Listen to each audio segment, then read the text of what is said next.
Shabbat Shalom. Shabbat Shalom. For the past 2 Shabbatot, I was in Argentina.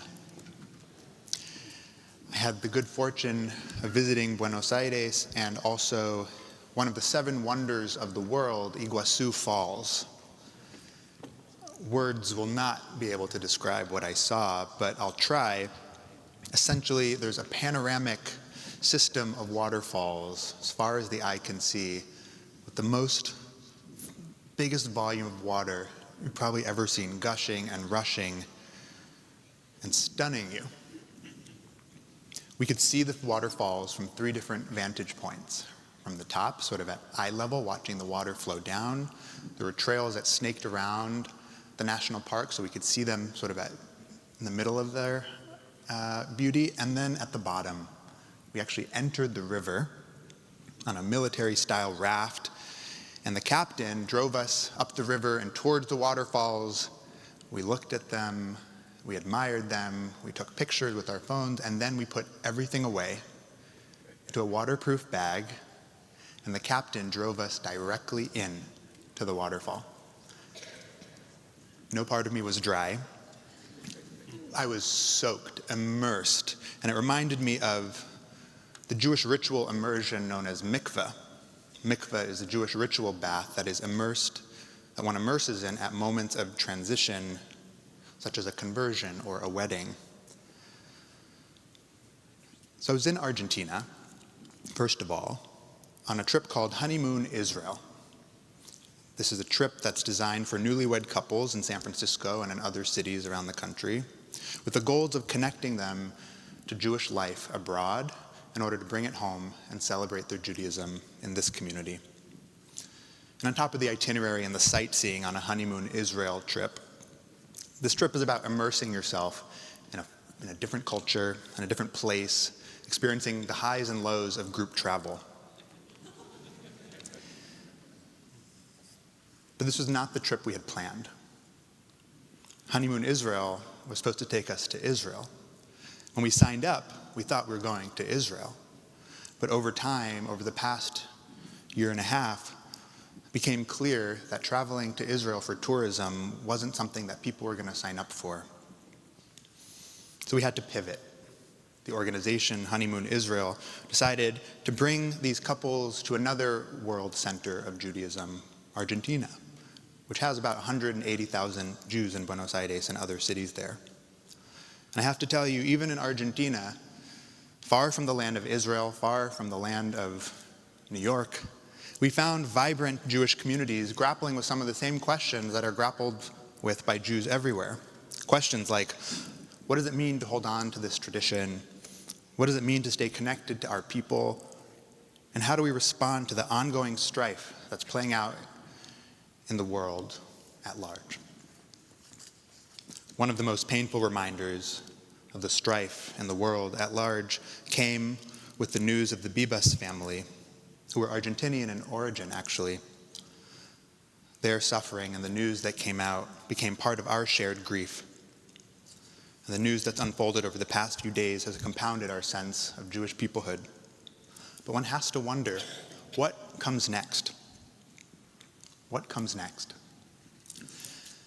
If I were to ask you to finish a sentence, how would you do it?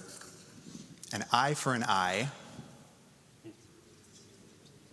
If you responded, an eye for an eye, a tooth for a tooth, a hand for a hand, a life for a life, and so on, you'd be quoting the Torah. This week's Torah reading, in fact, in Parshat Mishpatim. This week's Torah portion outlines a system for retaliatory justice. You take my life, I take yours. You take my eye, I take yours.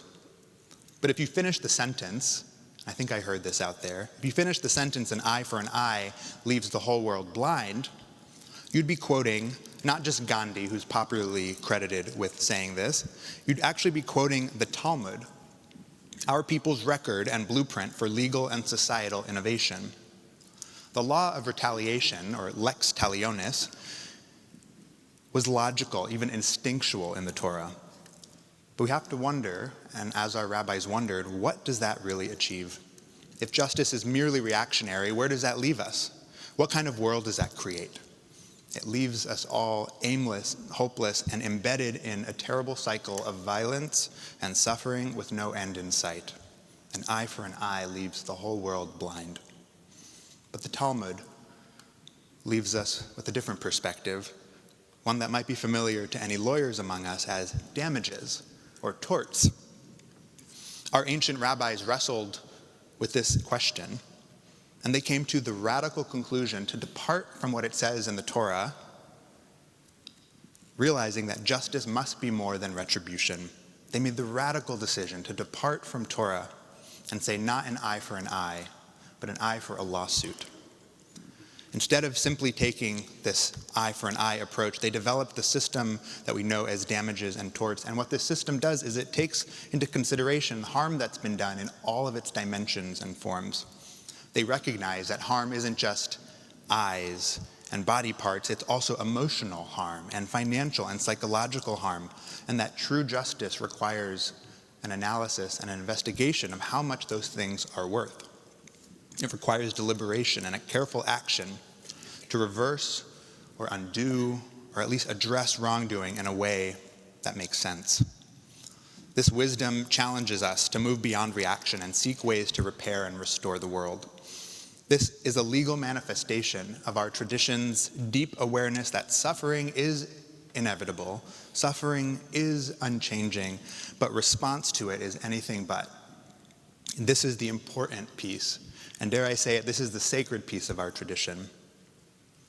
So imagine a world where we do not respond to harm with instinctive retaliation, but with thoughtfulness and commitment to fairness, interrupting cycles of violence and hate.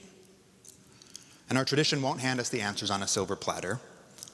And by the way, what was written a couple thousand years ago in the Talmud won't apply one-to-one in any modern-day scenario. But the blueprint that our rabbis left behind invites us into the ongoing process of change. That's why I call it a blueprint. They invite us into the growth and development, what we call Jewish learning. That's what it is. It's an obligation to engage with the words of Torah, to engage with the entirety of the canon that we inherit, and approach it, and be open to it, be willing to engage with it, and to celebrate the innovation that we know is our legacy. This isn't just a nice exercise, actually. It's actually a commandment.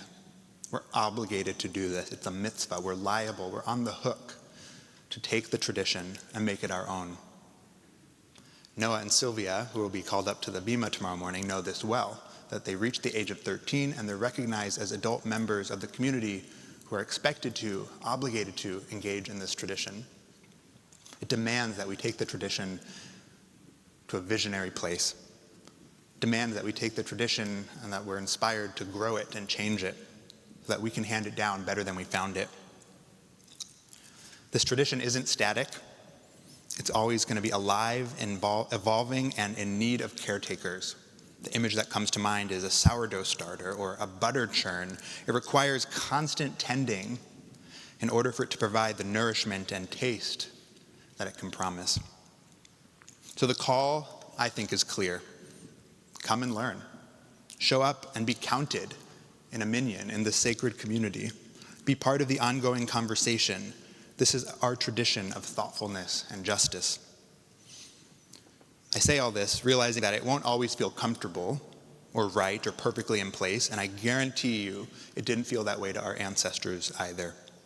But just like them, we must assume responsibility for the wisdom that we inherit. We must take a commitment to change it and hand it down better than we found it. It's just like the mikveh of the roaring waters of Iguazu Falls.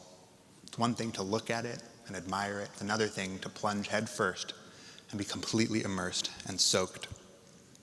And I have to say, I experienced in those immersions the deepest grief and the highest level of glee all at once, like a kid laughing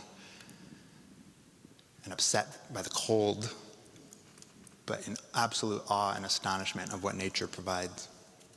There's wisdom in recognizing the totality of the experience, and that's what we can do as a Jewish community in prayer, in service, and in learning. Shabbat Shalom.